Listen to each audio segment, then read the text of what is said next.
It is a fantabulous day to just show up. Hi, everyone. Yvonne Heath here, nurse turned author, speaker, and changemaker, and your host. Welcome to Navigating Grief with Heart and Humor, where we talk about, plan, and prepare for grief, transitions, end of life, all the messiness in between, long before it arrives, and diffuse the fear so we can live fully now. Or most of the time, we've been in the deep trenches of grief, crisis, transitions, whatever it may be, and we realized how ill prepared we were. We did not have coping skills and strategies. And many people say to me, you cannot prepare for grief, and I beg to differ, because one of the things that we can do is to normalize conversations, accept the unpredictability, and learn how to acknowledge and allow our grief, to learn how to accept that everything in life is temporary, and most of all, learn how to just support ourselves, how to just show up for ourselves and each other, no matter what we are facing. We have become a society of social isolation in a world of over 7 billion people. Many are living in silos of silence, pretending they are fine when they are not. And I know that we can do better, and I know that we can do it differently from now on. And it starts with you, and it starts with me. So let's get started. As always, I aspire to share my message with heart, humor, and humanness, because it's already serious enough. I am flawed and imperfect, and I have many superpowers. One of them is my willingness to say and accept that I am flawed and imperfect, to get it wrong, to commit to learning, unlearning, and evolving. And I'm really funny. So I do like to share a little, as I say, sometimes it's a fun fact, because in the last episode, I shared how we had this crazy winter storm in April in Canada, which none of us were very happy about. Rain, hail, etc. And I said there was flooding, some flooding in the basement, and then the next day it was very beautiful. Well, since then, the flooding continued in our basement downstairs, which is finished, which we thought was a lovely thing, with a beautiful rec room and our daughter Jaden's room. And we've had to rip up the floor. I am queen of the shop vac continuously, lay towels, wring out towels, put more towels as the water continued to trickle in. And we've had to take I'll use a different word. Unfortunately for our daughter, we had to move all of her belongings and move her to a room upstairs. It was mass chaos, upheaval, and again, ripping out floors. I have very working person hands right now, let me tell you. And here's the thing. We can control what we can. Well, the illusion of control. We can do what we can. And if we can accept and acknowledge that, wow, this isn't great, and then now what? And we had to get to the now what, and to have conversations with our daughter. Jaden, I'm so sorry that this has happened to your room. This isn't fair. This is so, especially just a couple months before you're leaving. And so we've done the best we can. And she has a wonderful room up here that, thank goodness, we could move her to. And we're ripping out floors and continuing to do what we have to do, and waiting as we are at the mercy of the insurance companies to let us know what they're going to cover and what they're not. And again, that is not something we can control. And this really fits into the conversation that we're having today, because this is our solid foundation of our house, and it has things leaking in as much as when we moved into this house, we knew that it had water problems in the past, and we did things to prevent that, and it still happened. So we know we were being proactive, and it still all didn't work out as we hoped at this moment. We acknowledge that, and now what? So that's what we're going to talk about today, that whole proactive living and doing the best we can, even though the glitches of life will still just show up, unfortunately. So before we get started, I just want to take a moment to ground myself, to land here, to spend this time. And it's funny, last week I was talking about the fact that people surrounding me were struggling, I was struggling, and I did not ground myself. I did not take that moment to pause and take 2 slow, deep breaths. And it's funny because I could feel it. And I knew I'd missed something and I just couldn't put my finger on it. And it is in those times of struggle and chaos, right, that it is even harder to remember to pause and to do those self-care rituals. And yet that is when they are most important. So today I'm in a better place, still all crazy around me, but I want to take this moment to land here, forget about all the things that are pulling me away on the other side of that door. I want to be fully present in our time together. And this is my self-care ritual. And when I do this, I take a slow, deep breath in with my eyes closed. And when I exhale, I let go of everything that does not serve me, and I ground myself. And those few breaths, few moments that we can take throughout our day, when we forget, we can put timer and reminders in our phone or whatever will remind us, so that we can be fully present and mindful and live proactively. So I'm going to invite you to join me, or whatever helps you to just stay in this moment, be in this moment. And so I'm going to close my eyes, take 2 slow, deep breaths, inhaling through my nose, exhaling through my mouth and letting go. And one more time, inhaling and exhaling through my mouth and grounding myself.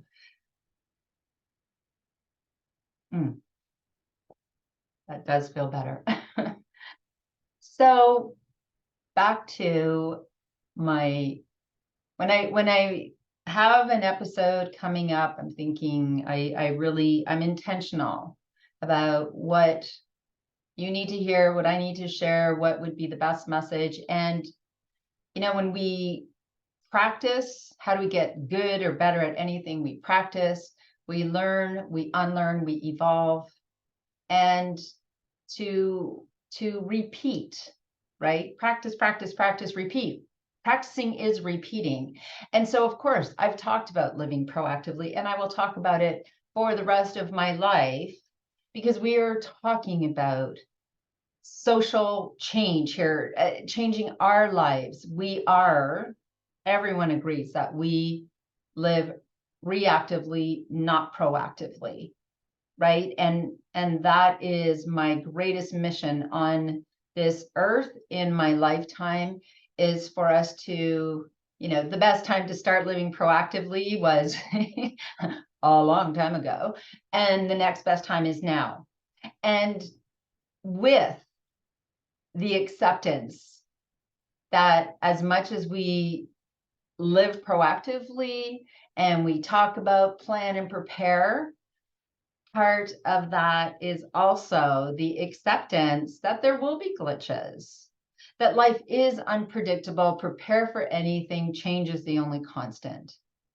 However, that does not give us the excuse, I'm sorry, little tough love, to say, oh, well, I can't control whatever happens, so I'll just figure it out at the time. No. There are so many things that we can have in place that will help us to navigate life, grief, and everything in between if we live proactively. And that starts with that solid foundation before grief transitions, end of life arrive, before a crisis, before trauma. And part of that living proactively isn't, oh, when this particular situation happens, I'm going to have all the skills to navigate it. It is more about that proactive, that foundation is about knowing and accepting the things in life that we know to be true and that are the most challenging for us to accept. And it is that resistance that creates our excessive suffering. And at the very bottom of that solid foundation, the first thing that I believe we must address is, what do we believe about life and death? Because to me, when we start there, whatever else just shows up in our lives, we will have a better foundation to be able to navigate it. Because for most of us, the most challenging thing that we face is the death of people we love, pets we love, and then things we love as life changes, big deaths and little deaths. So imagine if we had that solid foundation. So what do I believe about life and death? Well, first of all, when it comes to our actual death, our physical death and the death of those around me, I believe that we are all spiritual beings having a human experience, and we are going to be here as long as we're here. And I accept that. We don't have to like it. If we can accept that, we do not all die of old age, and we do not always get a warning. And for me, it took a crisis when our older son was 16, who is now 29, but at age 16, I did have to face the fact, as his life unraveled with drugs and addiction, I had to face the fact that I may outlive one of my children. And for me, I couldn't even say those words back then because it was still excruciating. And that does not mean that if that is indeed or becomes my reality, I know my grief will feel unbearable. I choke up as I'm saying it. And I know people who have lived this and survived outliving their children. The grief feels unbearable. And part of that is that we do not normalize these conversations throughout life. We do not have a belief about life and death. We do not have an acceptance that we are all here as long as we are here. Some are here for 5 minutes. Others are here for 5 years, 10 years, 20 years, 50 years, 100 years. I don't know why. And see, there's again with that solid foundation of the acceptance and having those conversations. And when we get caught up, mired in why, that is where our excessive suffering lives. Why did this happen? Why did they have such a short life? Why did this accident happen? Why did this horrific tragedy occur? What reason would be good enough? None. And so with that solid foundation is that acceptance. And so let's live the heck out of our lives while we're here. Right? We are here to learn, to grow, to evolve, and then we return home. Easier said than done, of course. However, what makes it that much more challenging, more suffering, is not having these conversations, not having these authentic, real, raw, gritty conversations throughout life. We've normalized these conversations in our home. We talk about death. We talk about dying. We talk about the fact that we have aging grandparents all around us, and that, they may be here for another 20 years. They may be here. Their life may be very short. We don't know. We don't know. They may outlive us. We talk about Grandpa, who's very grumpy, who will probably outlive all of us. And we have these conversations. And with, again, being proactive I think of the fact that our Jane and Tanner, I know I've talked about this and I will keep talking about this because this is a very big transition in our lives that are, as we speak, our twins, Jane and Tanner, are preparing for university. And even to live proactively, I already know I'm going to grieve the heck out of this. And I also know, as part of that foundation, that grief and joy can coexist. And I know that when we are grieving, we can allow the joy, we can allow the laughter and the heart and the humor and the humanness. How deeply we grieve, staying there doesn't show that we love or miss someone that much more. We love them and we miss them, and they will always, that grief will always be a fabric, part of our fabric. Even if somebody dies and someone remarries, it has nothing to do with the amount of love, how much love they felt for this person. We have an infinite capacity to love and love a lot of things, and love and compassion are limitless. And so as I prepare for this transition in our lives, I don't know an adult life. I don't remember an adult life without children at home.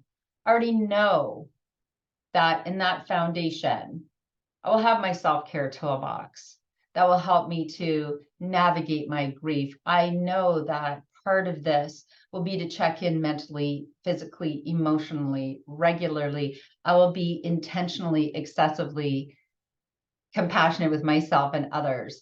I will acknowledge and allow my grief. So, when we talk about that foundation, again, this is applicable to any situation. So when people say, well, we can't be proactive, we don't know every situation that is going to come up. No, of course we do not. And we do not know how we're going to react to that situation at that time. However, what we do know is that we cannot control how we feel. And if we can acknowledge and allow our feelings, and if we can create that supportive village, will also help us through these transitions. When I'm struggling and grieving, and I know proactively the people that will just show up for me and hear me. And if I have someone in my life and I have to share something and I'm struggling, I will say to them, I'm going to share something with you. And, I have to have my own boundaries, what's okay for me and what's not okay for me. And I will be okay to say, I'm going to share something with you. I know you're going to want to fix it or make light of it, and I'm asking you to please not. It would be better to just not even say anything. I'm going to cry. Don't say, shh, shh, shh, it's okay. Ew. And so, again, all of these skills, that is what this proactive, filling the gaps, solid foundation are about. So again, back to preparing for what I know will be a huge transition in our lives. I know I will feel grief. I know I will feel joy. My children were laughing at me because as it gets closer and closer, I say the veil of holding back the emotions getting thinner and thinner, and they just laugh. They watch me cry, and I cry and I laugh at the same time, and I'm just kind of disastrous. We're also going to have conversations about, okay, let's talk about the elephant in the room. You're going to be in university. Things are going to happen. Perhaps if someone becomes ill, there's a death in the family. Let's talk about the best way to navigate this. Let's talk about how we can just show up and support you and ourselves and in all of this. Because if you were at university in the middle of your exams or in the middle of, class, and you're in two different places, how will we, let's talk about this now. Let's talk about this now. And any conversation that we can have, and I've shared that again, when we talk about advanced care planning, organ donation, and wills, I mean, my goodness, that to me is just, of course. Because you see, we also create excessive suffering around that as well by avoiding it. And so When our children turn 16, they registered as organ donors. Of course, we never have to have that conversation. They just turned 18, Jane and Tanner, and they filled out their power of attorney forms. For those in Canada, I know that's in different states and different provinces, it's different, but here in Ontario, I think in all of Canada, you have a power of attorney or a power of attorney forms for property and for personal, so that if in the event that you were not able to speak for yourself, to make decisions because you were mentally incapacitated, someone else because a coma, whatever it may be, that your power of attorney would be able to do this. We had this conversation with these 18-year-old twins, Jane and Tanner, our experience.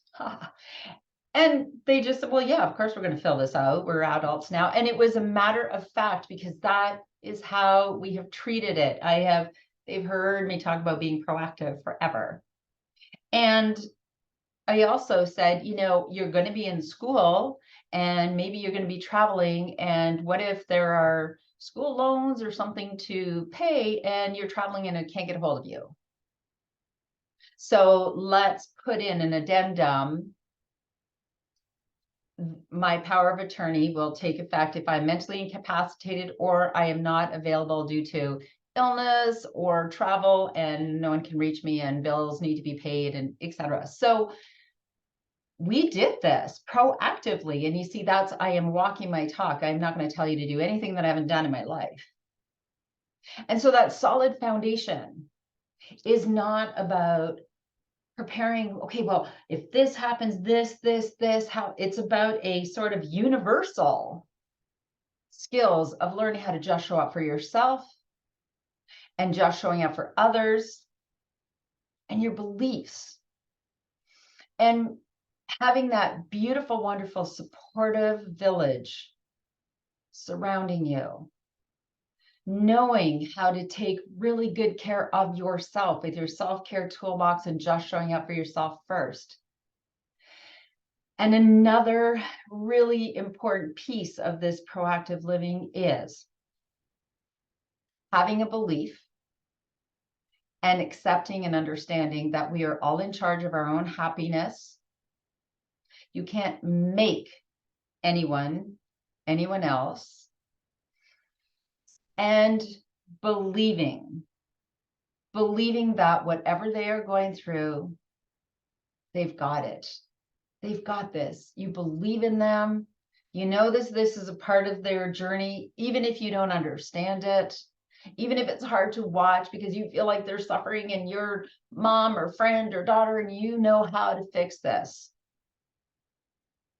The greatest gift to yourself and others is to teach by example. Be the very best version of you and trust that whatever they're going through is going to lead. They are being the very best version of themselves and becoming more and more. When I think back to the things that I have done in my life, the decisions that I have made, kind of cringy.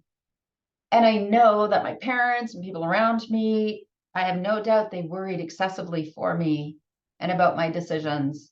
And I get it. And guess what? Every one of the experiences that I've had in life have led me to where I am and who I am meant to be. Were they easy? My goodness, no. Very challenging. And yet I know and I believe that no matter what just shows up in our lives, there is something to learn, unlearn, and evolve from this experience. And we can create something positive from anything and everything. And even as I'm saying this, I am reminding myself of this in challenging times because I don't know the big picture of life. I don't know whatever we are going through in whatever time, the ripple of learning for others. Someone may be watching and saying, wow, I want to make sure, that we do this differently. When I see others going through something, I think, okay, there's a lot of excessive suffering in this situation. How could we do this differently? And those are the greatest gifts that we can give ourselves and each other, by creating that solid foundation, taking care of what we can take care of, understanding and accepting that we are all temporary. And so in our grief and in our joy, when you are in times of tremendous joy, really, really feel that and hold on to it and know, yeah, there'll be grief. Yes, grief and joy, it's a roller coaster, and we have to learn how to hang on through the dips and curves. Imagine, instead of crossing our fingers and hoping that nothing will go wrong and that we can hold on to this forever. Life doesn't work like that. And that's not why we're here. We're here to learn, unlearn, evolve, love each other, expand compassion and love as much as we can. And our capacity is limitless. So I would love to hear how you are becoming more and more proactive, some of the conversations. And these conversations we call hard conversations, they're only hard conversations because we don't have them. We've normalized conversations about grief, death, dying, struggle, transitions, you name it, illness in our family. I mean, they're not easy. However, I know from experience what makes them more challenging is not having them. That elephant in the room is very heavy. It's like he's sitting on you. So share with me, please, how you are taking one step at a time, leaning into becoming more proactive in your life and teaching by example. And just know that we do not have to do this alone. If this is challenging, of course it is. This is a new way of living. We can do this. We can learn from ourselves and each other and love and support each other along the way. So I love you and thank you so much for joining me.